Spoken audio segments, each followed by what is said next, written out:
Welcome into the State of Sports book. It is just the big dog and I today. We had Santa and Stash Cuddy phone in their picks today. Also, I want to start this off before we get into it, though. Morgan, how are you doing? I'm good. Yeah. Recording this at like 3-ish on No, Thursday. I'm surprised you haven't messed that up this year. You've I been actually fairly impressive this year. Thank You you. haven't messed it up at all. You guys can pen. You guys can put it in pen next week that I'm going to fuck it up. Oh, I know. I'm trying to fully jinx it. I love it. I love it. Trying to jinx perfect season. It's definitely not getting a perfect. One loss means it's not a perfect season, Nick. That is true.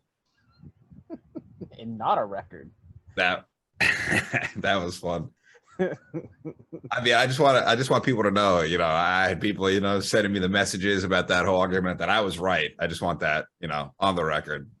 So, but we have a new segment today that I'm going to start to bring out for every State of Sports book. And this literally just happened a few minutes ago. Obviously, Santa Claus is Morgan's dad and, essentially my dad. So he's got a new segment that we're going to talk about every State of Sports book called Santa's Naughty List. And on Santa's Naughty List, he has the photographer that pressed charges against Devonte Adams and the officials who called the roughing the passer penalties in the Kansas City game where Chris Jones took the ball from Derek Carr. And then the Falcons game, which the Falcons one was atrociously bad. I mean, I can't imagine why that guy. Oh, wait, it's fucking Tom Brady. That's why. So what do you want to talk about first? Devontae's situation or the roughing the passers? We'll do the roughing the passers.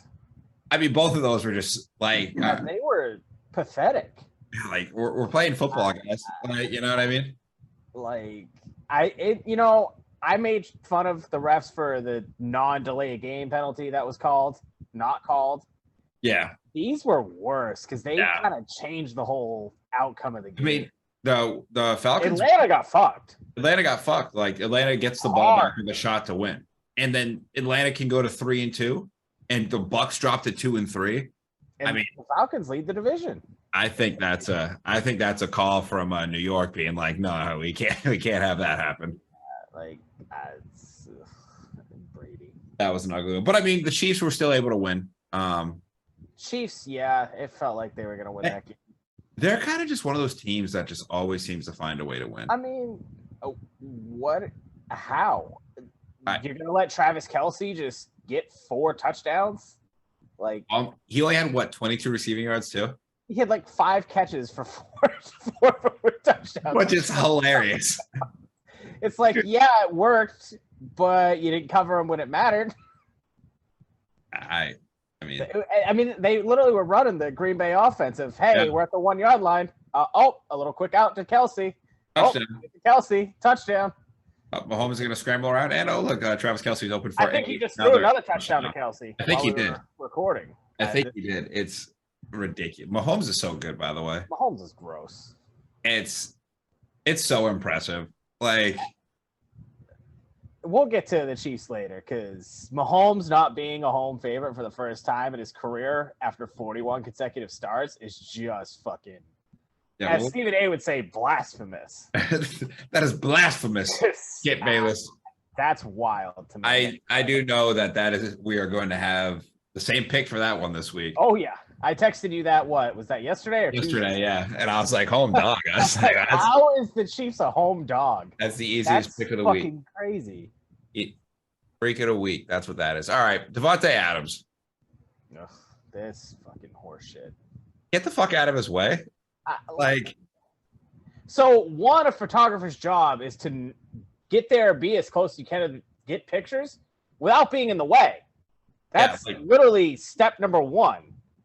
The man literally runs across the tunnel as a player's coming through. Are you fucking stupid? A player who was angry that he just lost a game. They dropped to 1-4. Yeah. And that is aggravated as shit. And you run across it. And somebody runs in front of an NFL player at this point. You don't know if that's a fan or accredited person or exactly who it is.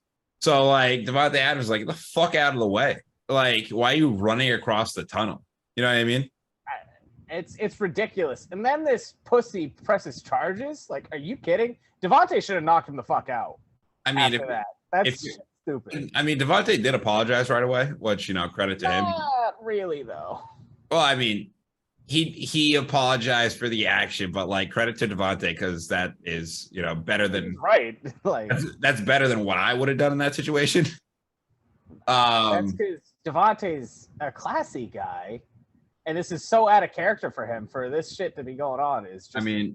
This shit never happened in Green Bay. This is what happens when you move to Sin City and Derek Carr's your quarterback. You start to go a little crazy, Yeah, I mean, Jesus, look at Antonio Brown. I mean, that was Carr and Gruden. But like, fuck this dude. Yeah, they should revoke this guy's credentials. It's so it's corny. That's all that is. And I'll be pissed if Devontae gets suspended from the league. That would be fucking crazy. Draymond Green knocked out his own teammate and didn't get suspended from the team nor the league. I understand that's the NBA. Tomorrow or today? Thursday. He's back today. Yeah, today. And then like the NFL, like, dude, you have like people that play in your league that literally have been convicted of beating women. Like, come on. Like it could have been a lot worse because Devontae's like he's not small. NFL players are not small and they're not weak. What is Devonte? He's 6'5". Is he that big? I think he's 6'4", 6'5". I'm pretty sure he's like 6'5", 215. Yeah, I was gonna say I think the weight's around 215. I think it's like 6'3", 6'5", somewhere in there. He's only 6'1". No. I was right. I was he plays like 6'5". Well, yeah, but I mean, he could have pushed him a lot harder, and the guy could have actually been hurt. But it'd be one thing if he might have gotten like some injuries out of this. I mean, by the way, what a cold jersey to get. Devonte Adams Raiders jersey. I mean, that might be my next jersey. Did Nick ever get you that jersey? No, he did not. And does not pay off his bets. I still owe him on Modern Warfare though too. So there's that. That's a whole other story. I just want this on the record. So I looked up Devonte Adams combine stats. His bench press at 225 was only 14 reps. I can get more than that right now. Just want that on the record, guys. So pretty good. Vertical jump 39.5, a little bit higher than mine. just it's a little bit higher than Doc's. Just a little bit. I am recovering from an ACL surgery, but yeah, I mean, he had a good combine, to say the least. He scored in the 92 percentile. That's pretty good. And also, really quick, my fastest shuttle was faster than his 20-yard shuttle. Yeah, mine was faster than his. He ran a 4.3 for it. I ran a 4.1. In your face, Devonte. I mean, he does run a 4.540. So yeah, that's that bit more important. Anyways, but Devonte Adams. At that, because he's like a bigger receiver too. Like he's not a small 215. No, that's a strong 215. Yeah, like I think Mike Evans is like 215. But Mike Evans 6'4". Yeah, 6'4", 6'5". Mike Evans is so consistent. Like he's a savage. He's gonna catch 80 balls and 1,200 yards a year, and probably around double-digit touchdowns. Yeah, every single year. It's great having him on fantasy. Shout out Mike Evans. All right, so. Obviously, we did a little off topic for the State of Sports book. We got Santa's Naughty List, which will be a new weekly segment that I will have to remind Santa Claus about. But let's get into these picks. Let's start with the locks. I got Santa's. Go with the dog since we went with the Chiefs already. Yeah, let's go. Yeah, let's go. I mean, my lock's a home dog too, though. Just saying.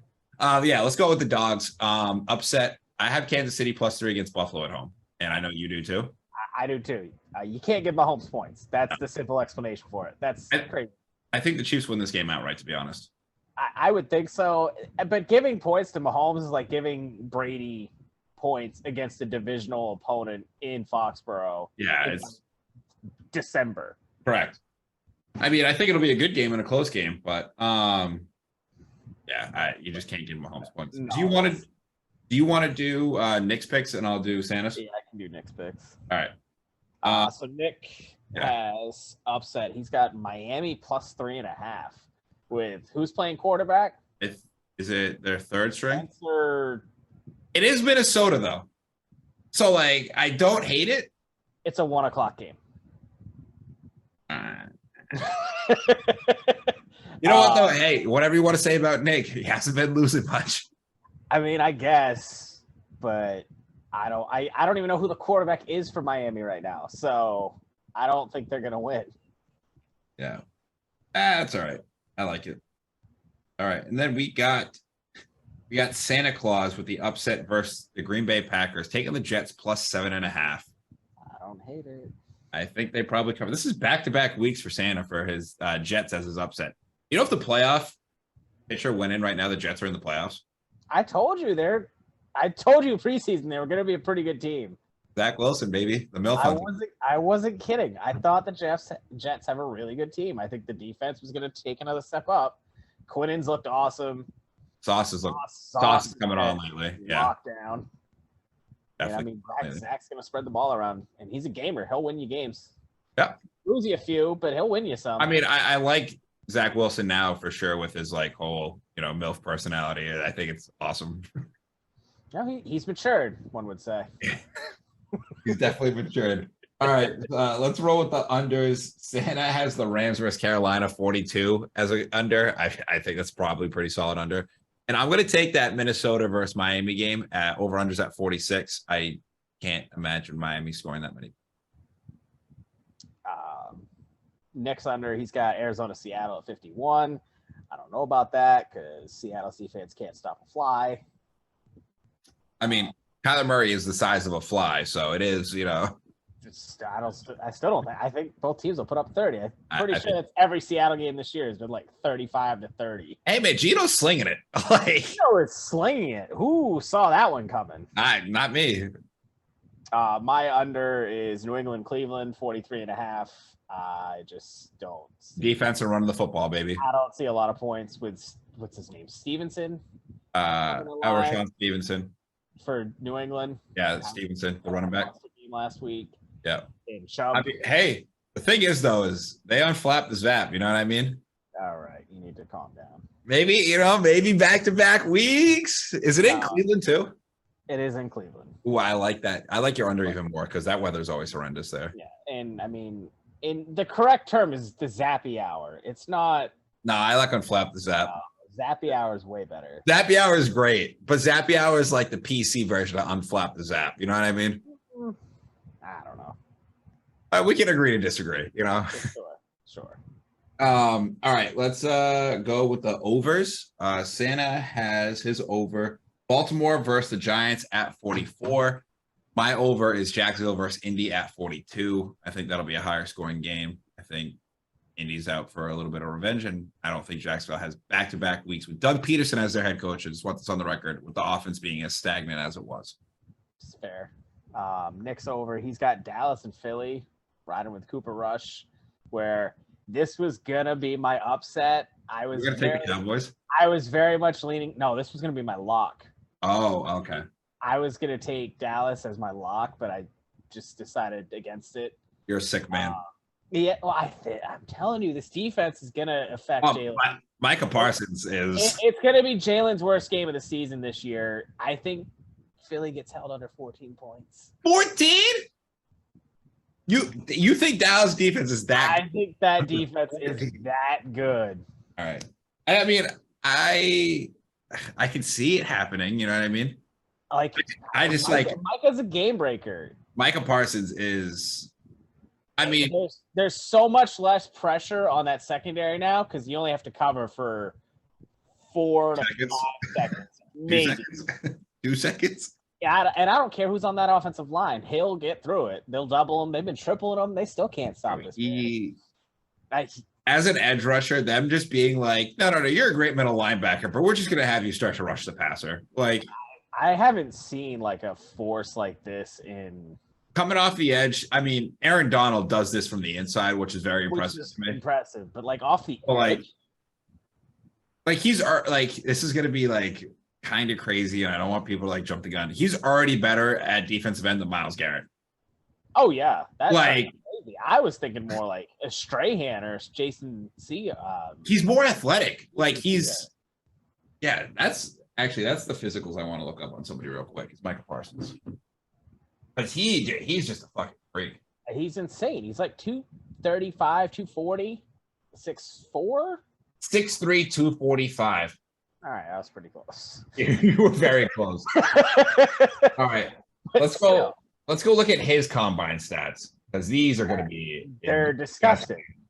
I think he put up 225 like 38 times or some shit. If I remember right, he ran like a 4.640, and his shuttle time was like a 4.2 or some shit. All right. What do they?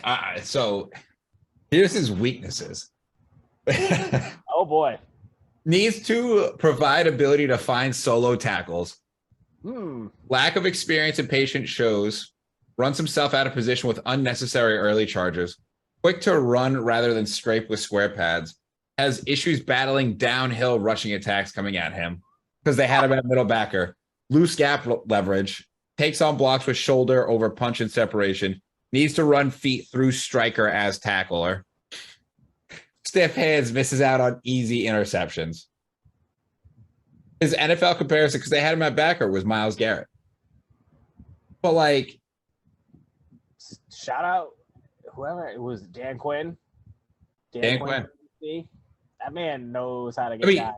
Dan Quinn has completely turned around that defense. A defensive, he's probably the best defensive coordinator in the league. When he's a defensive coordinator, he can't be a head coach. He sucks, but he's got to get another.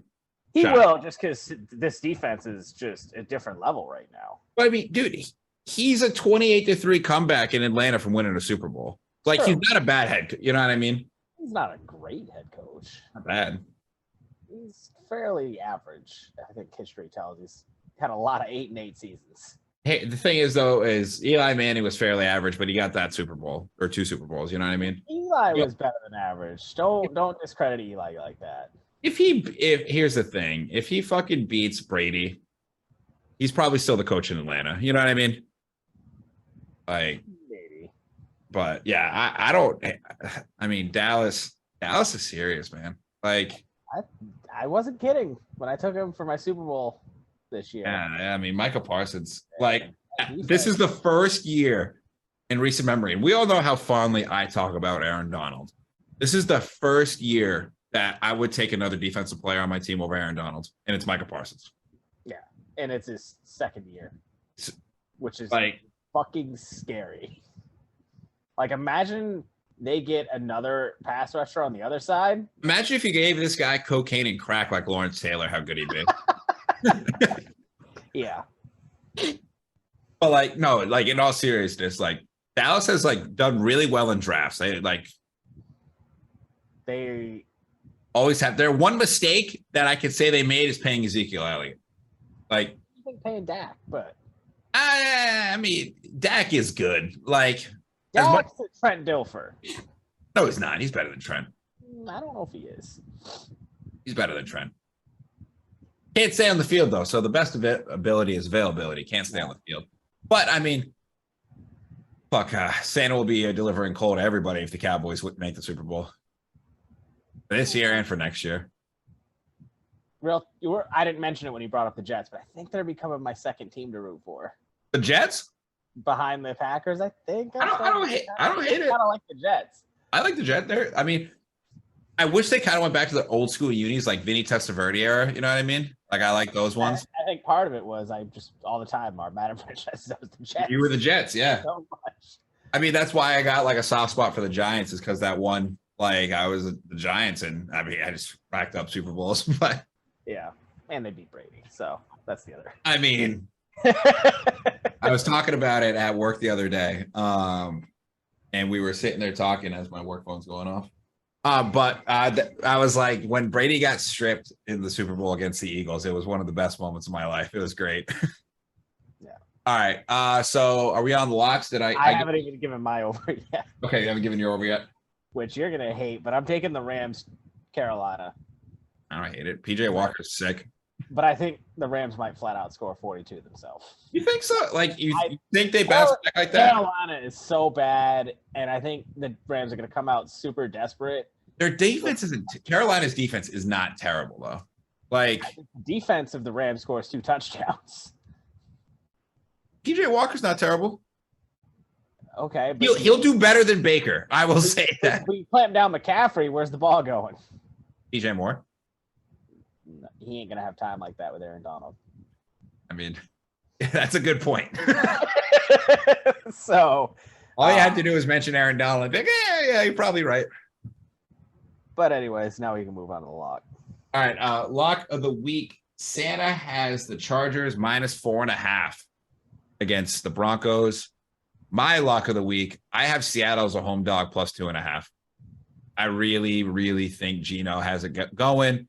I really overly don't trust Arizona's defense or kind of anything about Arizona. I think last week was a big game for them. For them to lose, I think they'll have another down week because I think they really wanted that Philly game.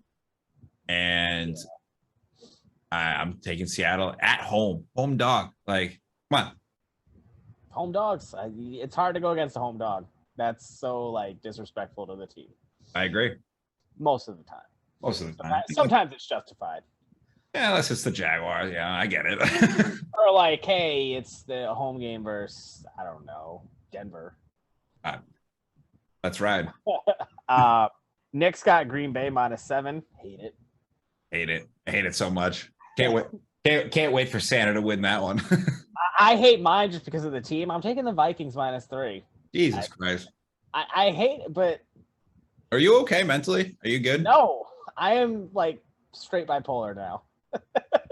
As I laugh hysterically. Straight bipolar now.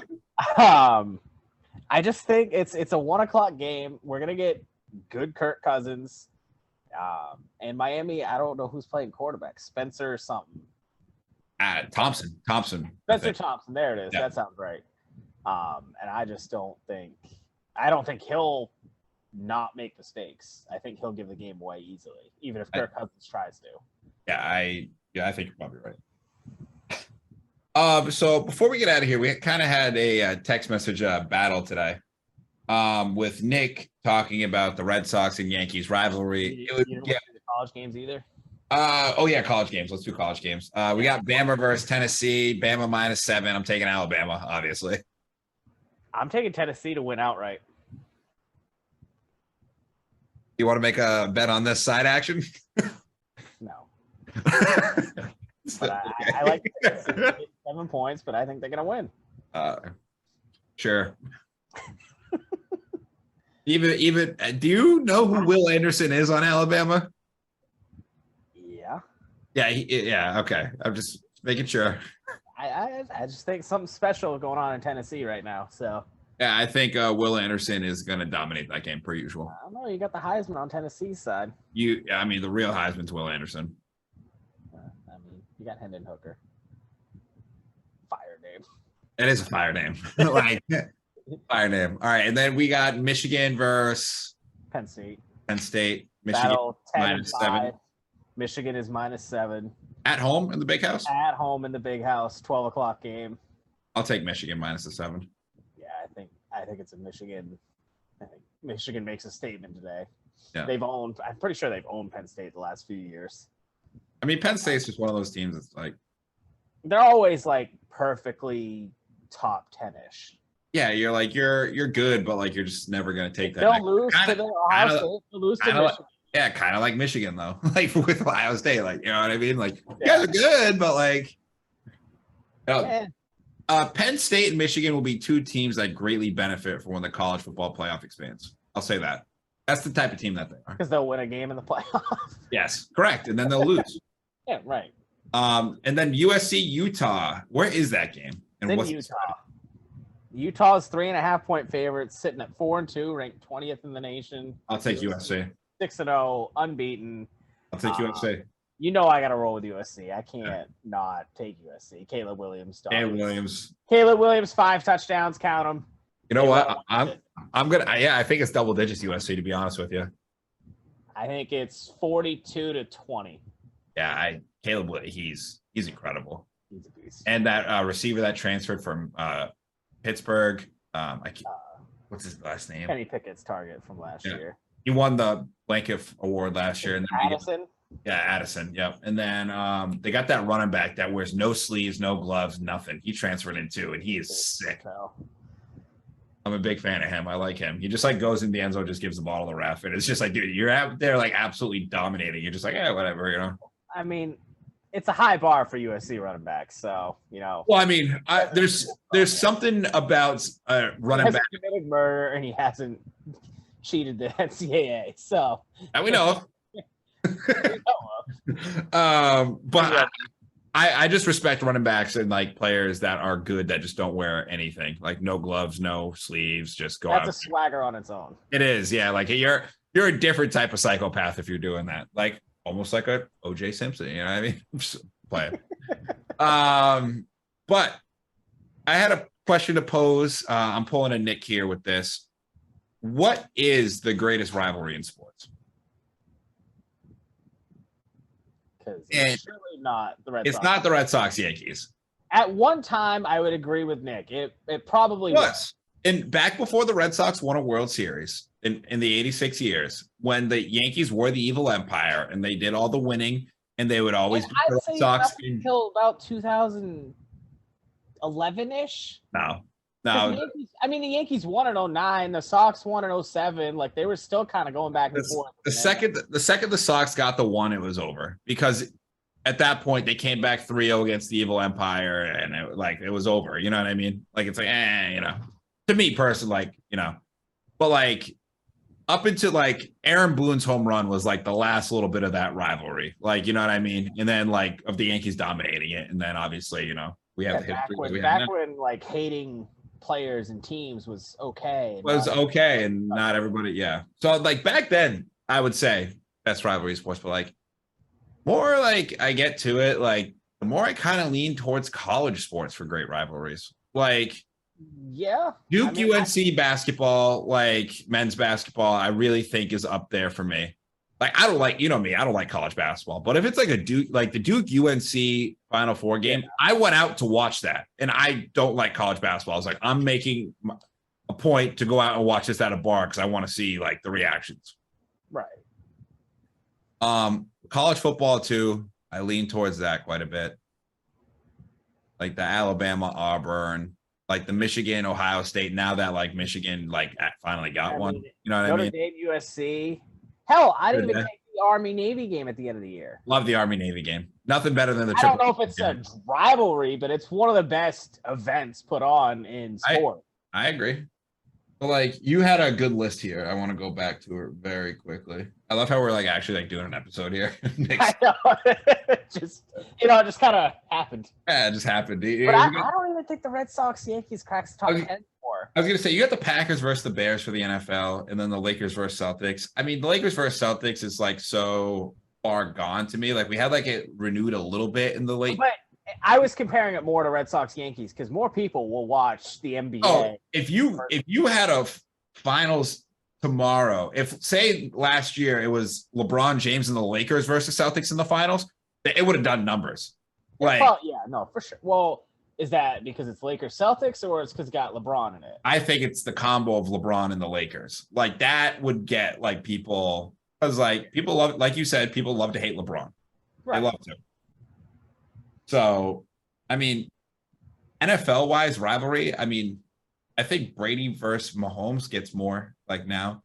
And now I mean, it would have been Brady versus Peyton. And now you got, I mean, let's be real. Now you got this one with Brady versus Mahomes versus Josh Allen. Like that, if you guys do that every year, it's going to do fucking numbers. Like playoff wise, these teams will probably play each other again in the playoffs. Yeah. It's going to do numbers. Like, I mean, and then you got Joe Burrow, like versus like, I mean, anything in the AFC North, like as a rivalry, it's better than anything like Red Sox Yankees baseball wise. I don't care. I'll watch this shitty ass Thursday night game before I watch Red Sox Yankees. I don't even know who's playing, but I know it's not a good. Oh, it's the Bears and Commanders. That game's bad. Are you sure you would watch that over a Red Sox Yankees game? Yeah, because it's the NFL and the Bears are in the division, so it kind of affects the division. Fair. But that's an ugly game. It cannot be worse than last Thursday. No, it's just not possible. No. That game was 7 field goals in like 100 yards. Yeah, not great. I'm excited to be playing 2K with you after after this. But yeah, I think that'll be it for the State of Sports book. There you go. Finishing that off almost. You almost tripped me up. See, now it's in your head. Now it's in my head. So yeah, we will be back on Sunday or Monday morning. We're going to be doing the Redeem Team documentary review, which I don't know if you had a chance to watch it, Morgan. Really good. I hope you enjoy it. I've watched it. I'll probably honestly watch a good portion of it again. But that is it for us. Hope you guys enjoy the picks, and we will catch you guys Monday morning.